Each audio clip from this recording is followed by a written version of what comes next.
Welcome to the Throwing Bagels Podcast. I'm Chris Douglas, and I'm joined, as always, by Kevin Mooney. Kevin. Hey, Chris. And Jason Hamo. Jason, what's up? How you doing, Chris? Doing very well. Before I introduce our guests here, I wanted to say that I suck at making predictions, and I'm very disappointed with the U.S. women's national soccer team. But we'll get to that later. First, this is our 20th episode. And how exciting to have a guest on the 20th episode that I regard as a fantasy football guru.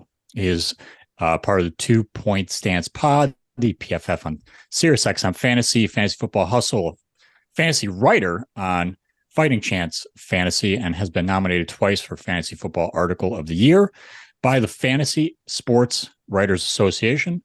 Please welcome Brian Drake. Brian, welcome. Thank you guys so much for having me. This is a really cool podcast. I'm so glad you guys are doing this because we all went to Oswego and kind of overlapped at different times and worked together at WNYO and TOP. So to see you guys come back and do this and some of the amazing guests you guys have had, it's super fun. And to have myself on here, I'm like, wow, this is really cool that somebody thought enough of me to have me come on the Throwing Bagels pod. And yeah, I'm looking to mix it up here. I'm excited. You guys always have some fun content, so I'm eager to get into it. Yeah, we're very excited. Now you've made it, Brian. Now you've officially made it. That's right. I'm in. Well, and I do want to say congratulations on your success with all the fantasy football stuff that you're doing. That's awesome.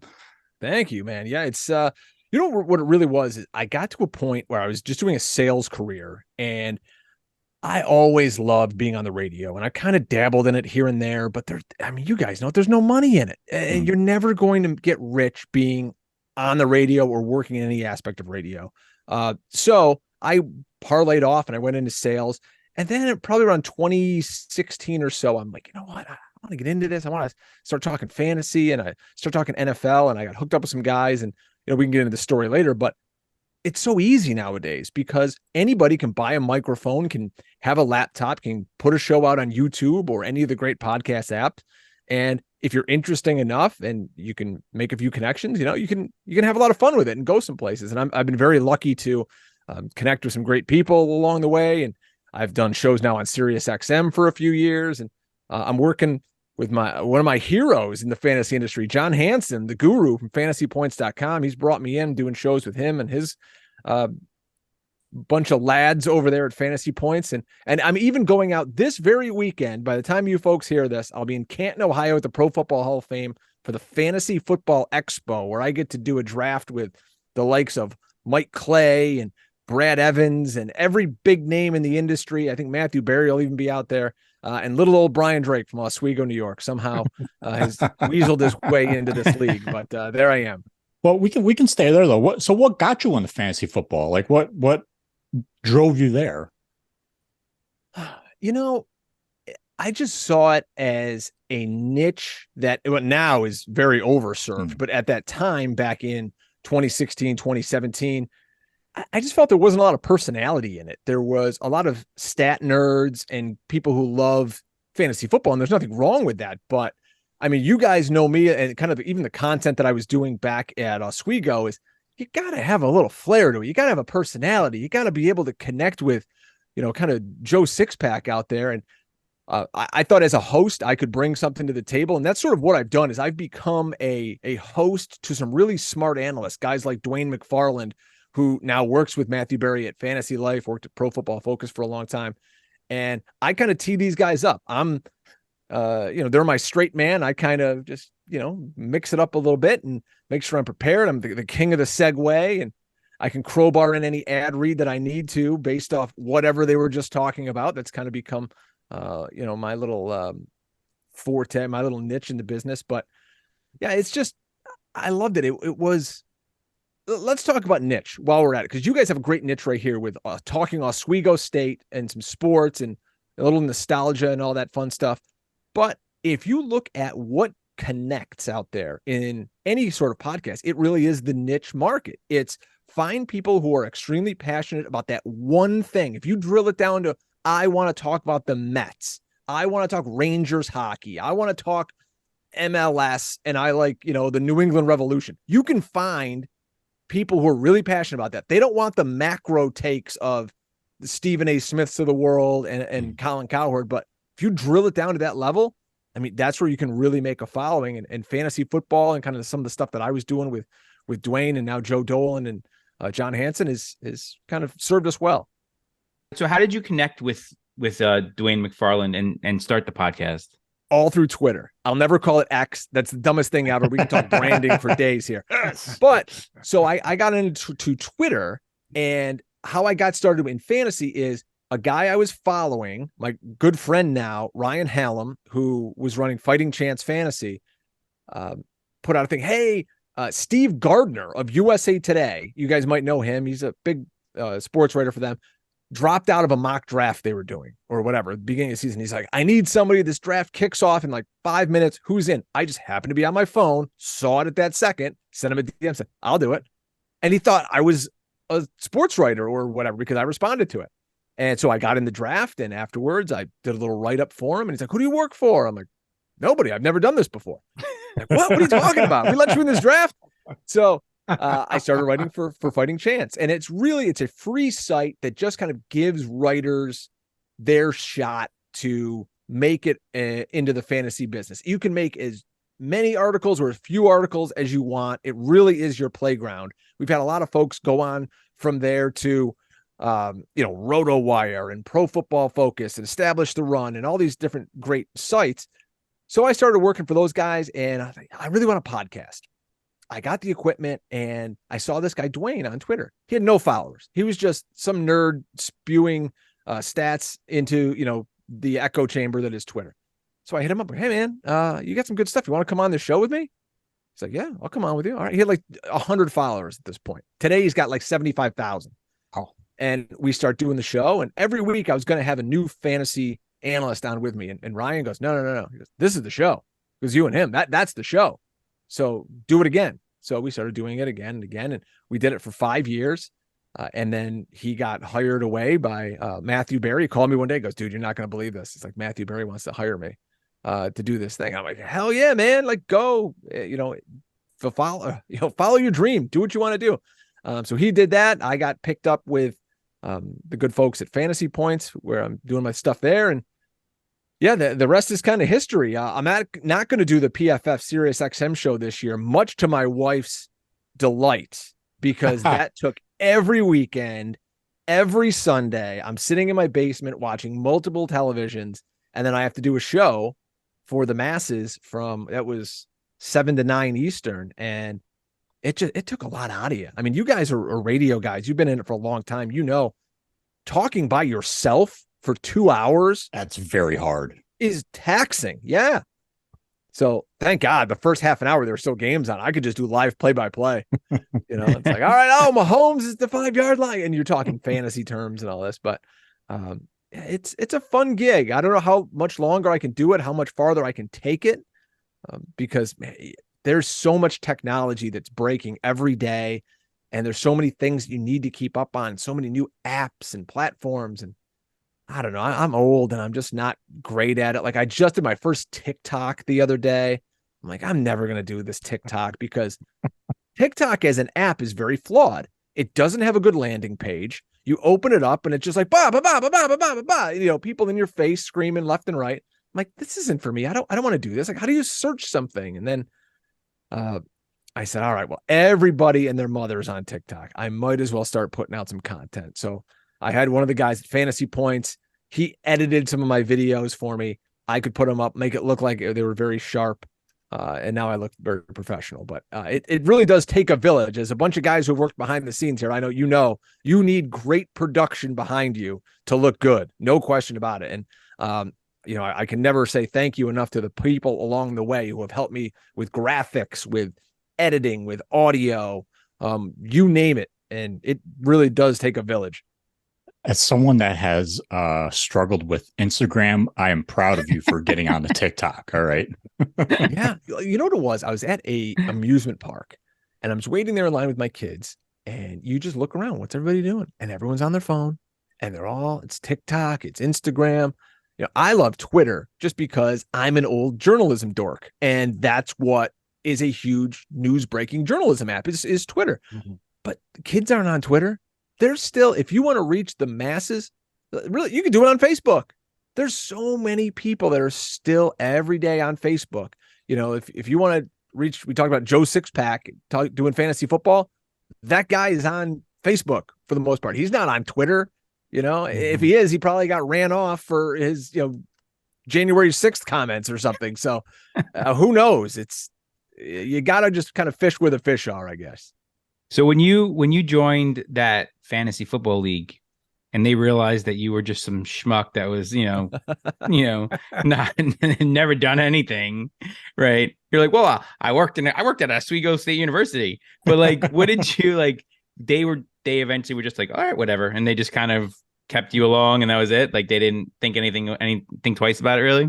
Ryan was so cool is because he developed Fighting Chance with he and this guy Jeff Manns, who now does, he does tons of stuff on Sirius and with Fantasy Guru, I think he is. But he's just all about developing people. And he's like, no, hey, you want to come on? Like I'll bring you in. We'll bring in some other people, and we'll just keep building the site. And to a much, much less extent, I've tried to do the same thing and help people along. And if anybody wants an opportunity out there, if you're listening to this right now, you want to write about anything in fantasy sports, you can find me on Twitter at Drake Fantasy. Fighting Chance is at FC Fantasy Sports. Really, it's just a way, just get the reps in. And I tell kids that all the time. If you want to just write and write and write, somebody will find you because they want that portfolio. They want to see.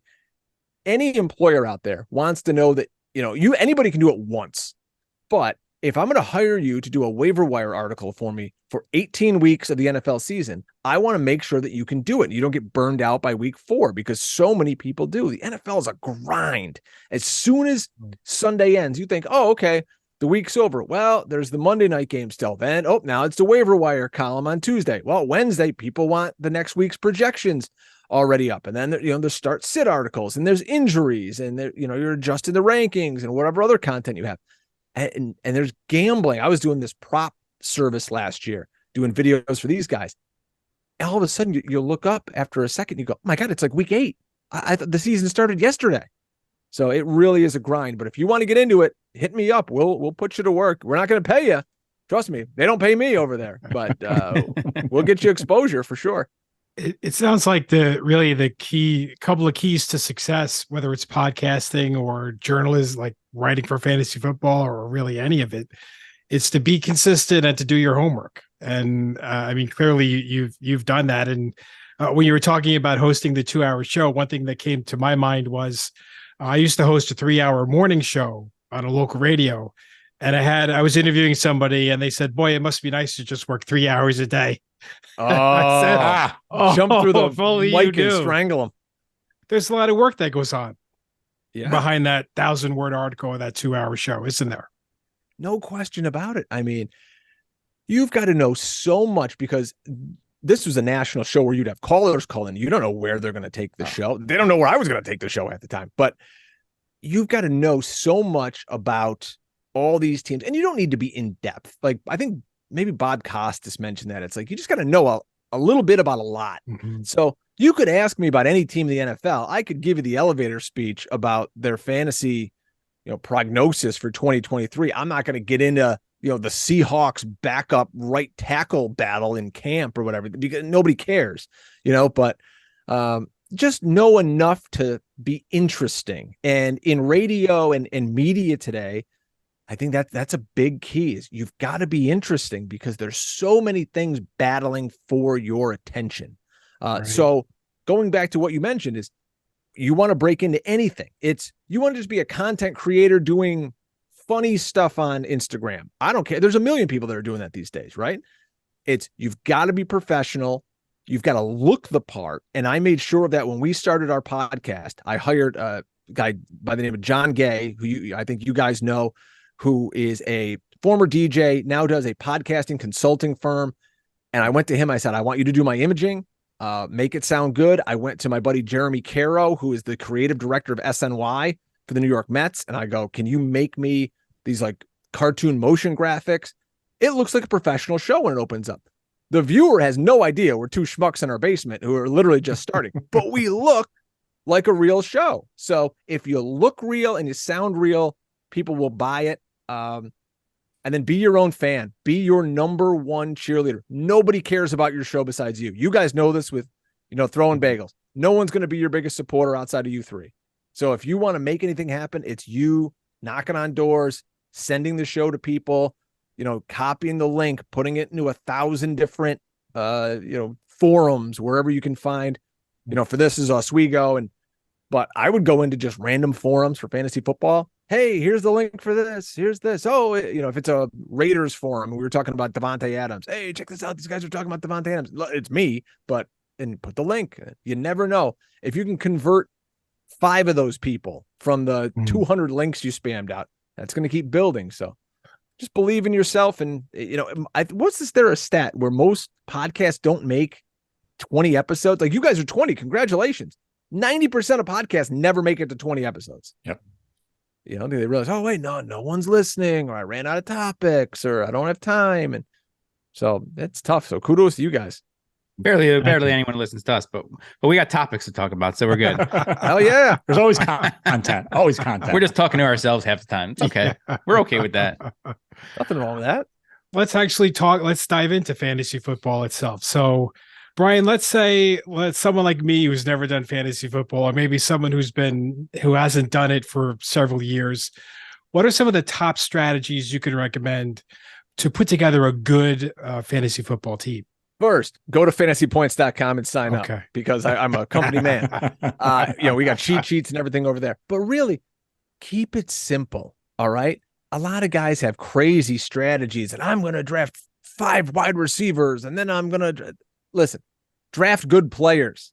If you get to your draft and all of a sudden Christian McCaffrey falls to the 4th pick, it's not rocket science, folks. Take the best players.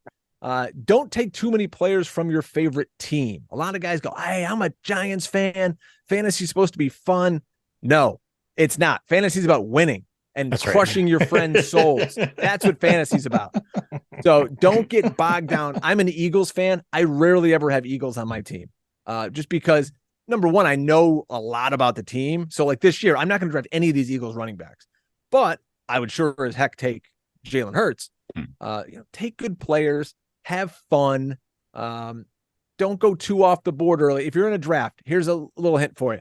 Just load up on running backs and wide receivers. Tight end, unless you have Travis Kelce, forget about it. They're all terrible. And quarterback is so deep. Unless you want to get Jalen Hurts, Josh Allen, or Patrick Mahomes, there's a lot of great ones. If you want to wait a little while, here's my sleeper of the year. He's not really a sleeper. He's QB7 off the board. Justin Herbert. With his new offensive coordinator, upgraded offensive line, Justin Herbert's going to be a top 5 quarterback in fantasy. The hardest thing to do, I've always found, is compensating with the bye weeks. You have to make sure the players don't know, like, how many times have I drafted a team, and next thing I realize, I'm like, shoot, I have 4 guys on the same bye week. Now what am I going to do? I don't even care about that. I never look at the bye weeks unless you have it's a 2 quarterback league or something like that. And you're drafting a backup quarterback, make sure maybe at that point. But all these other positions, I don't care. The NFL is so fluid. You have no idea what the NFL is going to look like in week 8, 10, 11 when these teams go on bye. You'll figure it out. The waiver wire is so plentiful most weeks. You can go and find somebody who's going to give you, 10 points off the waiver wire. So, vary it up with your draft. Like I said, don't go too overboard, like with your favorite team, as I mentioned, but just hammer away. Running back, wide receiver. Don't worry at your team of like, well, I don't have this position filled out of my starting lineup. It doesn't matter. Just keep drafting good players. If you get to the draft and you're like, every round that keeps coming to me, wide receiver is the best position available. Well, you know what? Keep drafting great wide receivers, because people are going to get hurt. You're going to have a plethora of talent, and maybe you can trade some of these guys down the road. And you never know what's going to happen. Who's going to break out? Who's going to fall on their face? Like I said, who could get hurt? So never be afraid to have too much talent on your team. But yeah, don't look at your team and go, oh, it's the 5th round. I don't have a tight end yet. Well, so what? Find somebody later. Just keep loading up on talent, because at the end of fantasy football, talent wins. I have a stupid fantasy football question. Do you draft defensive players, or are you selecting a team defense? there are leagues where it is called IDP, individual defensive player leagues. I do not play in any of these. Those people are masochists. They're maniacs. Seriously, that's yes, there are that's leagues. crazy. I don't think I could ever do that. I've played in many fantasy leagues. I don't think I could ever do that. Oh, it's brutal. You try having a conversation with these people. You want to bang your head against the wall.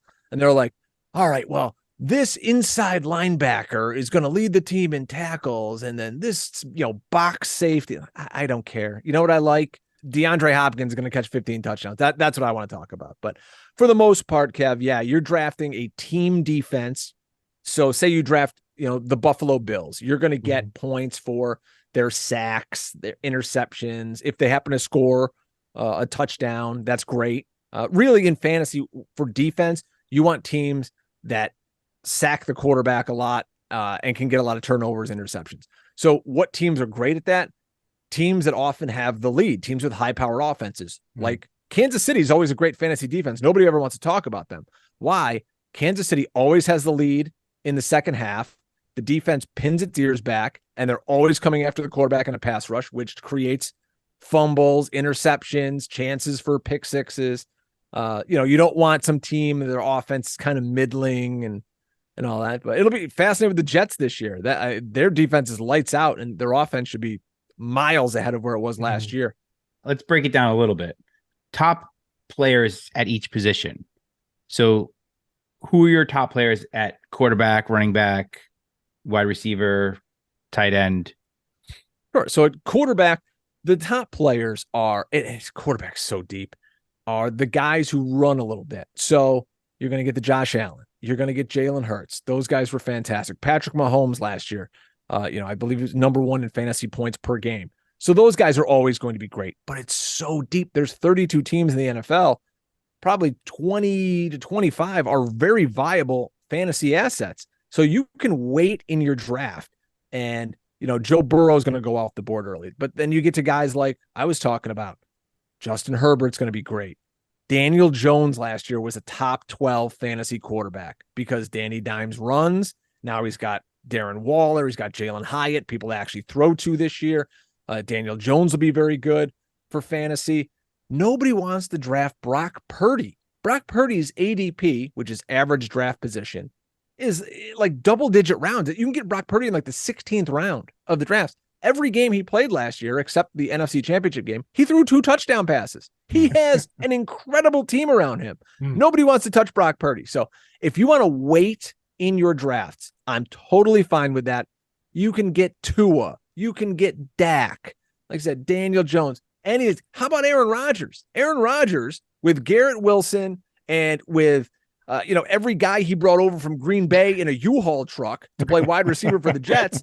He's going to throw 30 touchdowns this year. Nobody wants to draft Aaron Rodgers except you, the smart fantasy manager. So running back's a different story. Running back kind of falls off a cliff. Christian McCaffrey's fantastic. Austin Eckler was the number 1 player last year in a PPR setup. But Austin Eckler is smaller. He's going to get, I think he's going to get less carries this year because their new offensive coordinator, Kellen Moore, not to get too deep in the weeds for folks, but they changed their offense in LA. So the Chargers are going to throw the ball a lot more. Everybody's big on one name in fantasy. Everyone loves Nick Chubb because the Browns have a great offensive line, another year with Deshaun Watson. They've got wide receivers on the outside to spread the field, and Nick Chubb can now dominate because there's no Kareem Hunt there with him anymore. It's just going to be the Nick Chubb show. And if he can catch any passes this year, God bless America. This guy catches 3 passes in a game. Nick Chubb will dominate. At tight end, it's Travis Kelce. After that, everybody, light a candle, say a prayer. TJ Hawkinson, I like. Dallas Goedert, I like. No George Kittle? No, I don't like George Kittle as much, especially when everybody's healthy. His target share with Brock Purdy, when all these guys were there, wasn't great. And there's just too many mouths to feed in San Francisco with Ayuk and Deebo Samuel and Christian McCaffrey. So I don't like him as much. Maybe, just maybe, we can have Kyle Pitts come through for us this year. You guys remember him? He's this unicorn out of Florida that plays for the Atlanta Falcons. The Falcons have this just, idea in their heads that they don't want to have a quarterback that can throw the ball down the field. Last year they had Marcus Mariota. This year they got this kid named Desmond Ridder. It's going to be a struggle, but if there's anybody out there who's as talented as Travis Kelce, it's Kyle Pitts. And you can probably get him in the 7th, 8th round of your fantasy draft. And wide receiver, you mentioned that. Wide receiver is so incredibly deep.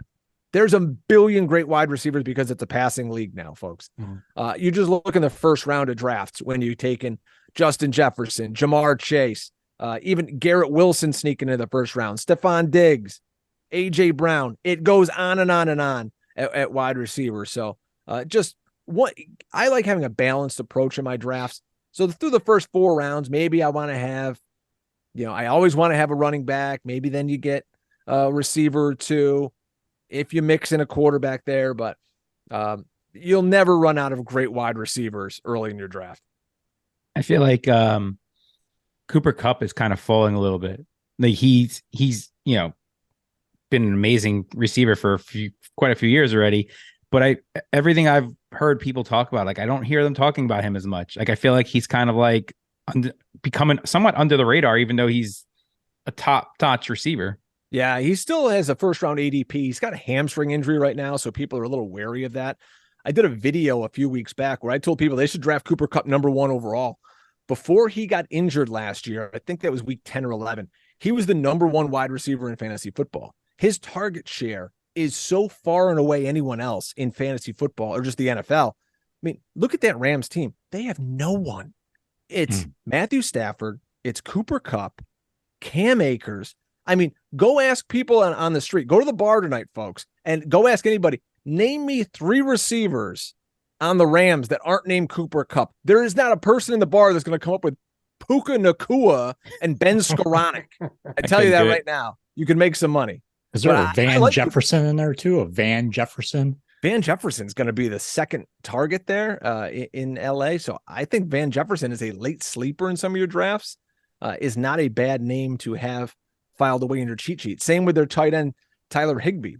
That team stinks. They have nobody on that team. They're going to be behind in every game, and they're going to be throwing the ball a ton. I just worry about how long Matthew Stafford can stay upright, because if he goes down and it's Stetson Bennett time, good luck.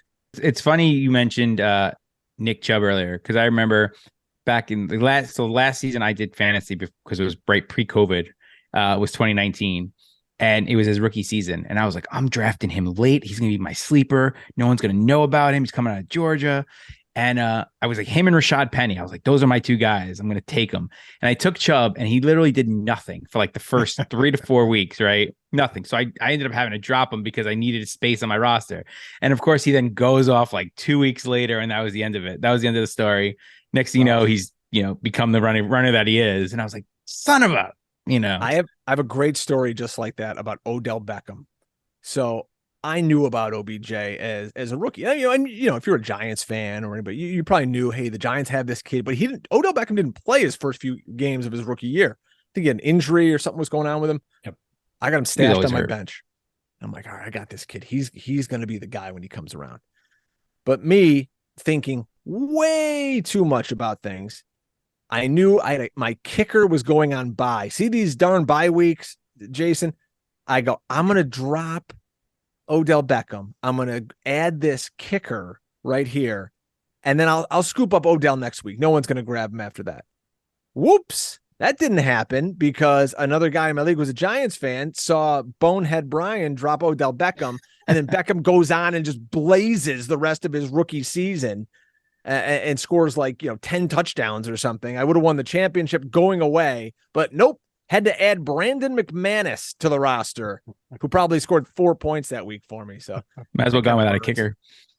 All right. So enough of this fantasy stuff. I need from you just a 5 to 1, going from 5 down to 1 of the best quarterbacks with the best hair. Ooh, the best hair. This is funny. I watched, it was Super Bowl 9, maybe. Roger Staubach against Terry Bradshaw. And Terry Bradshaw took his helmet off. He's got the old man Friar Tuck bald spot. And I go, nobody has that anymore. The NFL has outlawed the bald quarterback. If you're going to be bald, you got to be full shaved head. There's no, white guy, bald spot in the back anymore. So number one, all right, number 5. I got to write this down here. So the best hair in the NFL. I'm going to go number 5, Patrick Mahomes. Good hair. All the kids have that kind of height on the side, faded up top. So Mahomes is going to be number 5. Let's see. Who else? Who has great? Justin Herbert's got good hair. Justin Herbert's number 1. There's no question. Yeah, he's number 1. Oh, There's really? No question You're not about going with that. Trevor Lawrence? Trevor Lawrence. Justin Herbert's okay. I'll go Lawrence at 2. Dreamy Trevor Lawrence. Yeah. Yes. Very Joe much Burrow's got so. pretty good hair. Yeah. How's he? You know who's underrated hair? Aaron Rodgers. Yeah, and he's always old. changing it up. Getting old now. I'll put him on the Losing list. it. Yeah, but it was long though recently. Trying to think who else out there might have great hair.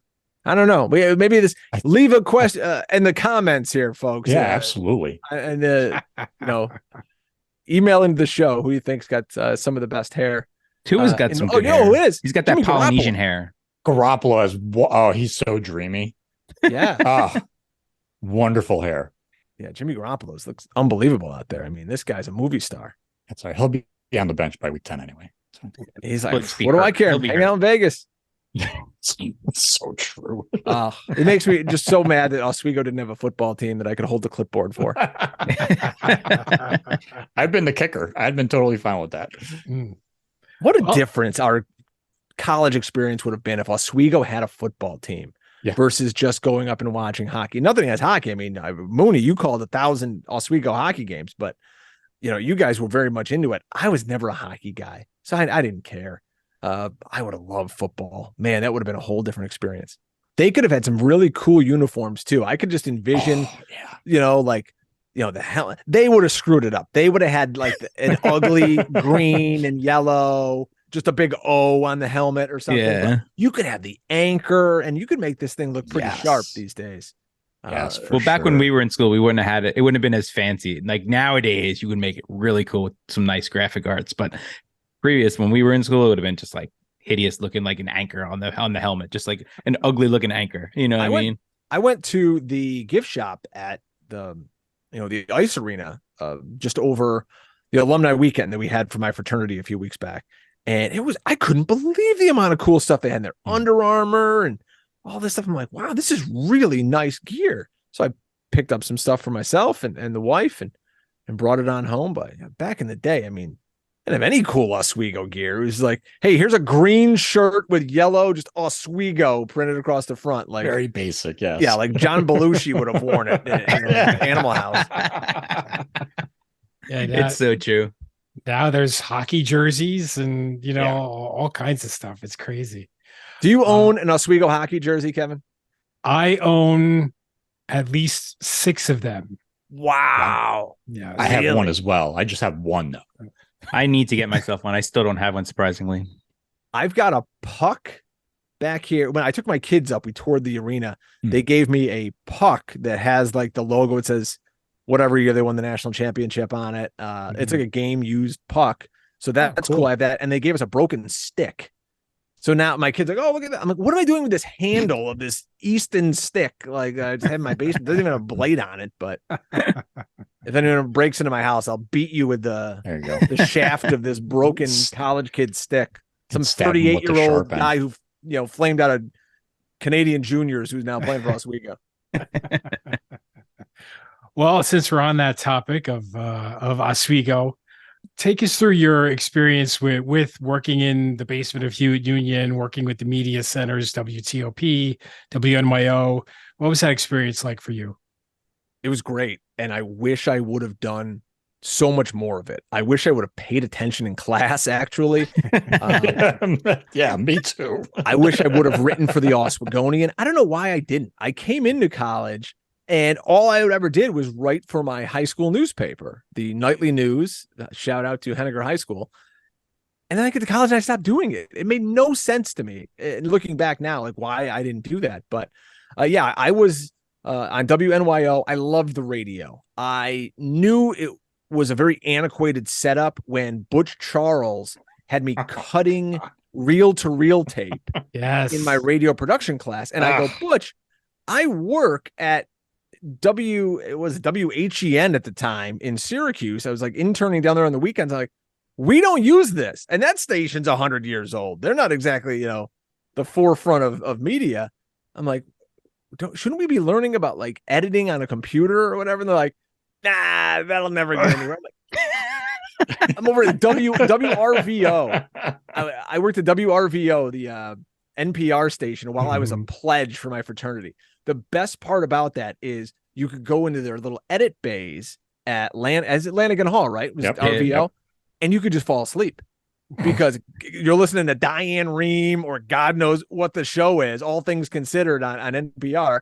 Oh yeah, I'm just gonna erase some of these tapes, and you just pass out for an hour. But yeah, WNYO was a really great training ground for me. I really loved working with you guys on all the Oswego State sports stuff. My senior year, I got to be the sports director of WNYO, which was a blast. And then I got to do tons of Oswego State men's basketball games, which is really what I loved to do, was play-by-play for hoops.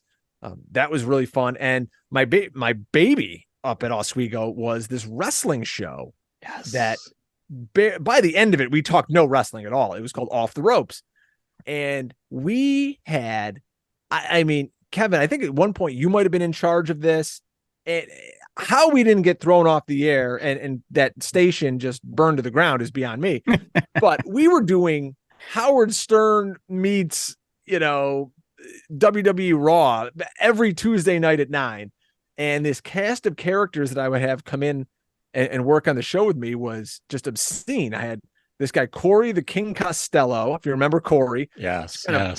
Big guy who I'm not sure he actually went to the college, but he was really funny. And we had him on the show. We had one kid who I know didn't go to the college because he went to Oswego High School, Sean Conway, who actually went on to work for the WWE. Very smart kid, went to Syracuse. Ty Connor was on the show, Chris Butts.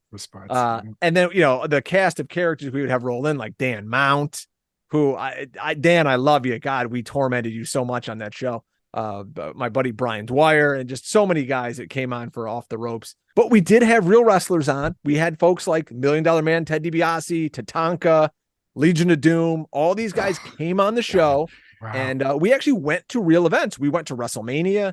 We went to a WCW event in Syracuse where David Arquette won the championship. And we talked to real wrestlers. So there was a part of the show that was actually real. 99% of it was nonsense. But that's what radio is. That's what good radio is, I guess. Agreed. It's great content. That's all it is. WTOP, I did some sports over there, but never took it as seriously as I should. And if I could go back and teach young Brian something, it would be do a little less chasing the girls and drinking, and do more actually going to class, and do more with the thing that you went to school for, which was broadcasting. Because I never paid attention to class because I knew deep down, I'm just going to be on the air. Just put me behind a microphone and let me go. I don't care about all this other nonsense that you're talking about. The BRC, whatever. It didn't matter to me. I just said, put me on the air. That's all that matters. Show a program director that you can command a microphone and they'll put you on the air. Well, there's a million guys that can do that, as I found out. And if you even can do that, they don't want to pay you for it. So paying attention to these other classes would have helped greatly.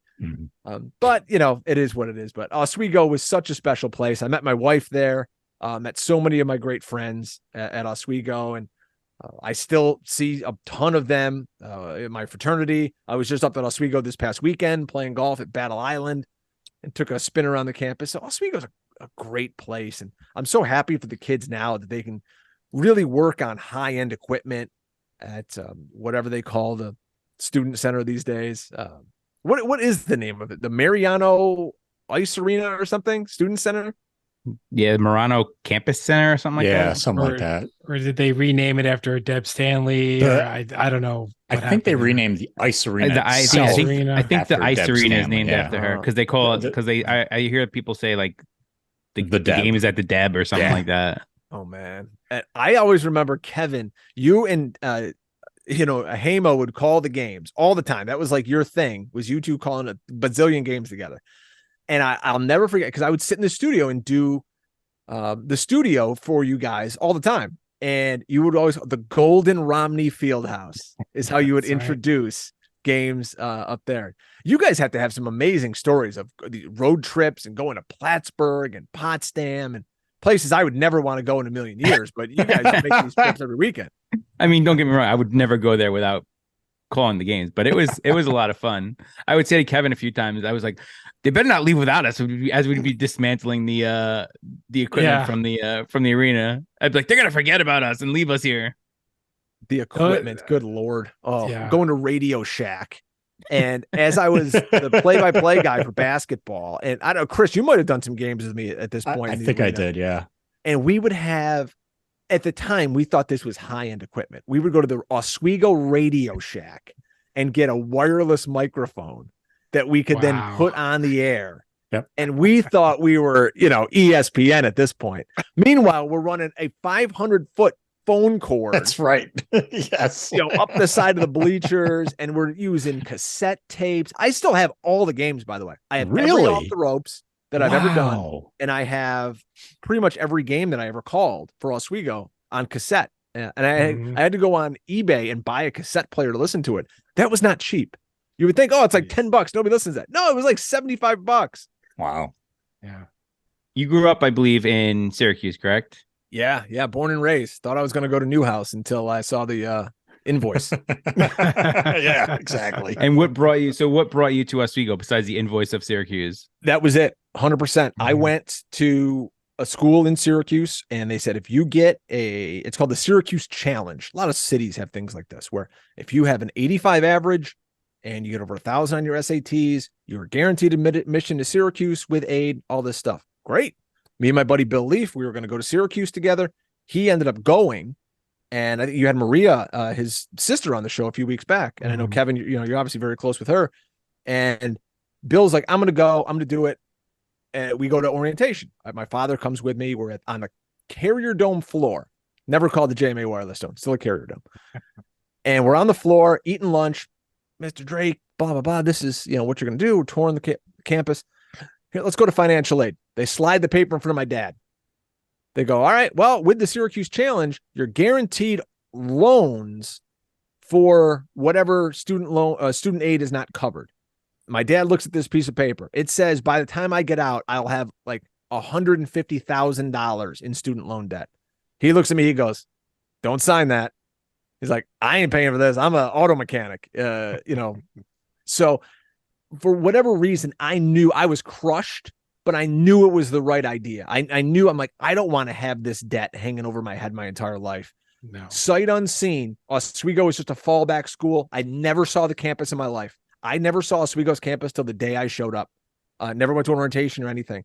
I fully under the guise of, I'm going to go there for a semester or a year, and then I'm going to transfer to Syracuse and go back to Newhouse. But started having too much fun, and I realized the kids at Syracuse and the kids at Oswego are very, very different.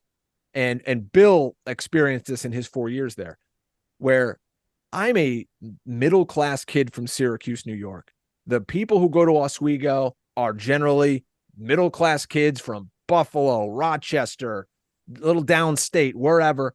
You go to Syracuse, and it's some rich kid from Long Island, some rich kid from Boston, some rich kid from Chicago, and you just don't fit in, man.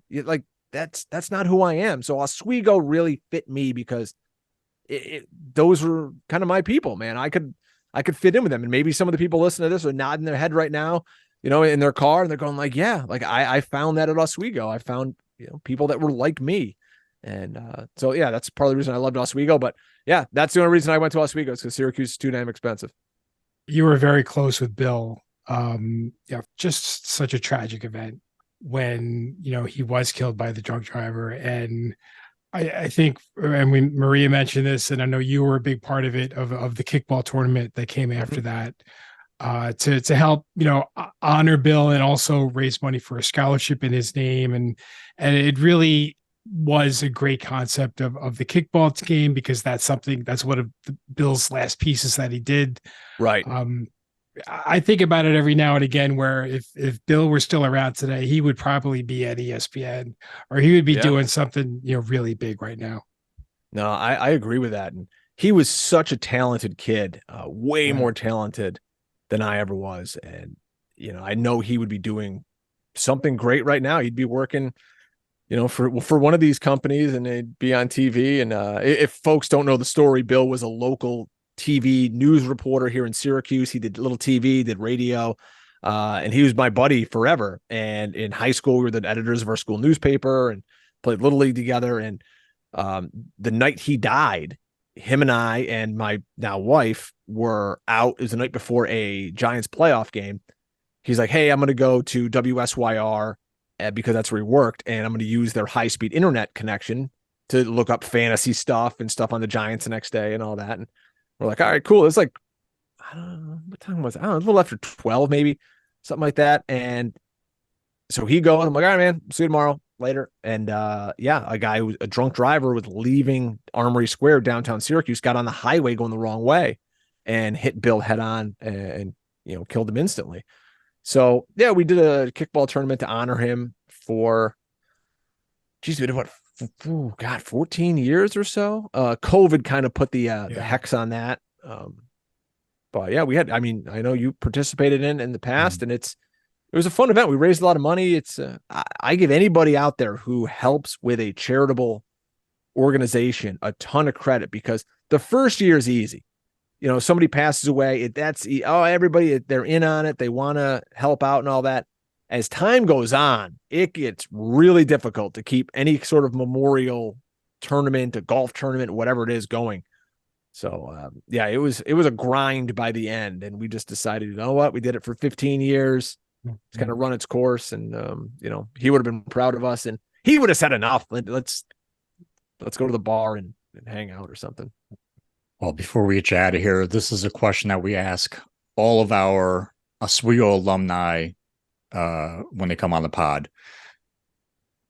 What is your favorite chicken patty sandwich like? What do you put on it? This is pretty lame. I would go just cheese. God, I could go for Cooper Dining Hall right now. I loved it. I would get like 2 chocolate milks and a Pepsi. And then there was some kind of like cran raspberry juice. Yes. I would get one of those. Yes. That was fantastic. And it had its own little weird dispenser. And I would get a hot dog and pasta. Like I ate like a pig. And I'm like 150 pounds and I would just eat nonstop at this place. But yeah, I was pretty easy with the chicken patty. I don't even think I ate it with a bun. I might have just cut it up with a fork and a knife and ate it that way. And then I actually had a chicken cutlet sub at the sub shop before I ever had a cheeseburger sub, which I think is a mistake. Cheeseburger sub blows it away, in my opinion. 100%. Yeah, there's no question. Yeah, there's no question. Texas hot cheeseburger sub, ketchup, mustard, pickle, mayonnaise. It's not as good as it was when we were there. I'll be honest. I don't know if they sponsor the show or not, but it's not. Not now. Yeah. Thanks a lot. Thanks for ruining any chance we had before. We'll send you the bill in the mail. That was the next question, though. Oh, was it? What's the next? It was about the sub, your favorite sub from the sub shop. When I graduated, I lived across the street from the sub shop. And it was a house on Bridge right next to Burn Dairy. They tore it down subsequently to build this super Burn Dairy that's there now. I go in the day before graduation, and I think it's Bill Green's son was working the counter, and he saw me there, and he's like, "What are you still doing here?" And I'm like, "Oh, I graduate." He saw me every day. I was buying stuff at the sub shop, and he's like, "Here you go, kid. This one's on me." And I'm like, "Damn, I should have got a full. I only got a half cheeseburger with the fries." But he gave me one for free, so I appreciate that. And it's still good. I like bringing my kids up there, and they'll get the chicken tenders. My wife gets a sub. Oswego gets in your blood, and it's one of those places that you always like to go back to because it's frozen in time almost. You go up there like, man, this place from 1985 to 95 to 2025 will be the exact same place. Maybe a few of the things will change, but the same, scumbag landlords will be there. The same, rundown houses you lived in will be there. And Oswego will still have those same cold winters every single year. For sure. There's no question. Yeah, I haven't been back in a while, so gotta go up get soon. up there, my man. I know. I'm far away now, man. It's hard. I mean, I'm just as far as I was when I was in school, but it's like it's a trek, man. Especially nowadays. Now, once you get families, that's it. That makes it even harder. I always thought that when we were doing our fraternity alumni weekends, and we would always do them in Oswego, and people would say, stop doing them in Oswego because they live in Long Island and New York City or downstate Rockland, wherever, people live downstate. And I'm like, I live in Syracuse. This is great. I'm here in like half an hour. I could drive home afterwards if I wanted to. But it is tough. I went and played golf at Bethpage a couple of weeks ago, and I'm like, people drove from here to Oswego, like, what are they on crack? Like, this is the worst drive of all time. Why would you do this? There's got to be schools down here. But I understand, man. Yeah, it's rough. I didn't live on Long Island, but yeah, it's a longer from Long Island. It's even worse than from Staten Island. Oh, it's having to go all the way up from there. I can't imagine. I don't know if I would have gone if that was the case. It's got to be some other school. Go to Farmingdale, right? Hit the little amusement park across the street. That's too close to home though for most of these people. That's the point of going 4.5 hours away. Your parents can't just show up at any moment. Yeah, my parents never did. I would show up at their house unannounced because that's where I did my laundry. I only did laundry at Oswego once ever in my life. I would always pack it up and then drive it back to Syracuse, have my mom do the laundry, bring it back up. And then you guys might know this also. This is the move. Back in the day when you could still smoke in the bars when we were in college, and then obviously at the frat parties and whatnot, you would leave and you would just stink of smoke. And it was the worst. I hate cigarette smoke. What my roommate and I would do is we would take our jeans, because you only got so many pairs of jeans as a, scumbag college freshman. We would put the pants in between the window and the screen at Hart Hall on the 7th floor, air them out overnight. And then by the next day, they're, blown dry and hopefully, and they smell a lot better. So that was like our little Febreze technique.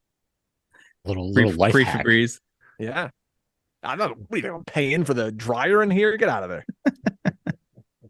Well, Brian, this has been an absolute pleasure. We really, really appreciate you coming on and, giving us your expertise on fantasy football and kind of going down memory lane. And hopefully we can do this again. You guys are outstanding. Thank you so much for taking the time for having me on the show. You're doing a great job, and, keep it up. And thanks so much. And, go Lakers. All right. Well, that was Brian Drake.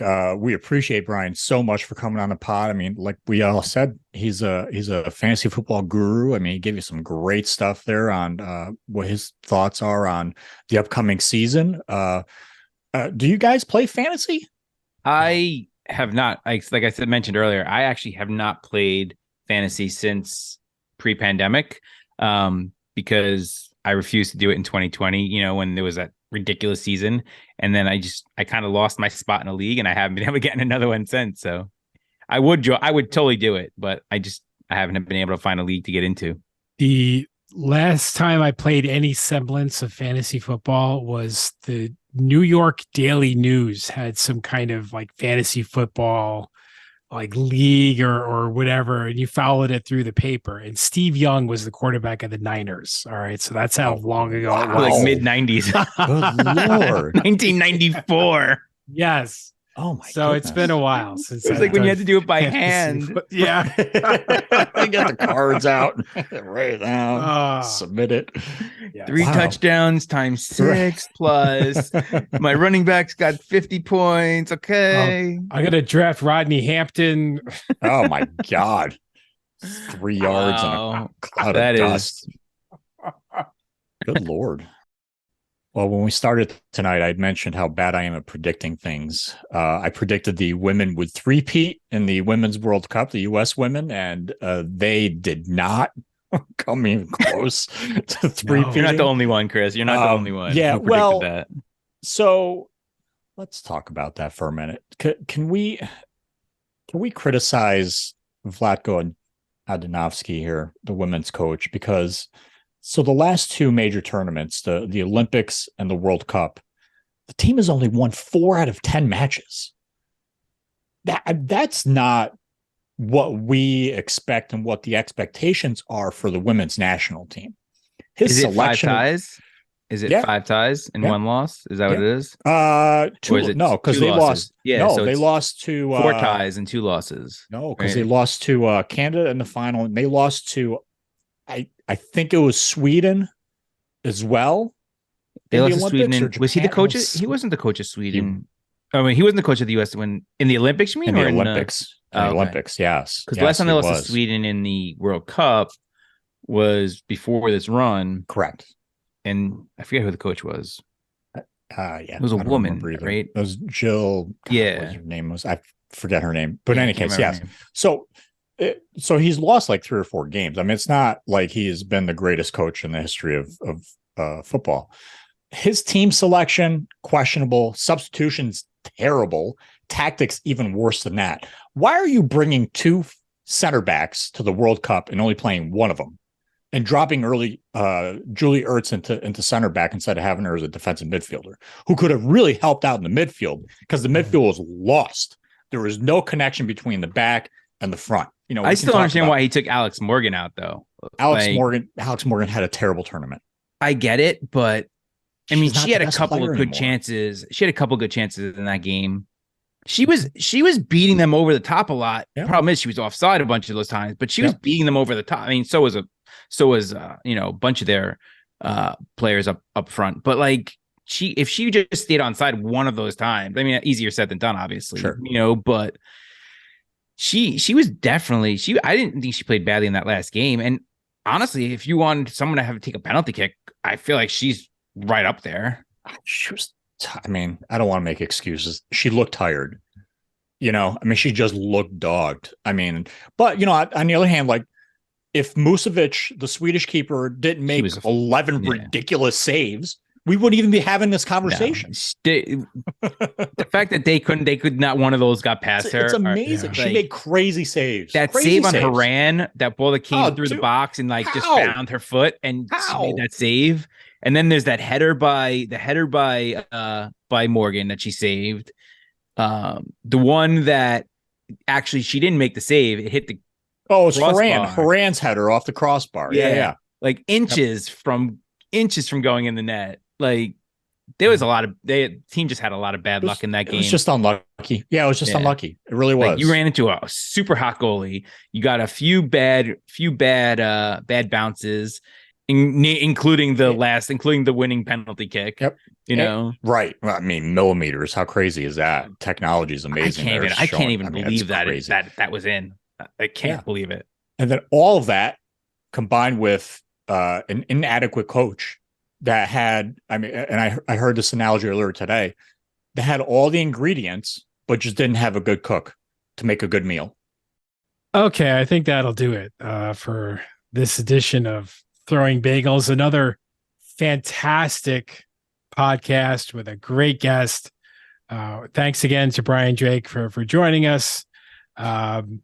We've had like so many great people on the show that we've gone to school with, literally at Oswego. We work together behind the scenes or at the various media outlets, and it's great to know that so many of our colleagues are doing just great things out there. So hopefully it's amazing how many of us have how many people have gone on to do things like you that you didn't even realize it. You don't even realize it until you speak to them. And you're like, oh wow, look at all these people that are doing really good things. So keep tabs on us online at throwingbagels.com. You can email us throwingbagelspodcast@gmail.com. We got a blog coming up next week. Whose turn is it now? I believe it's my Chris's turn. It's Chris's turn. Well, Chris, I'm sure you'll come up with something. So you're a good blogger, Chris. Oh, thank you. Appreciate that. Yes, I've got some good stories. So I just kind of put them pen to paper or keyboard to the Word doc and go at it. Fingers to the keyboard. That's right. Yeah, that's right. All right. Bye. See you next time. Cheers. Take care. Episode 20.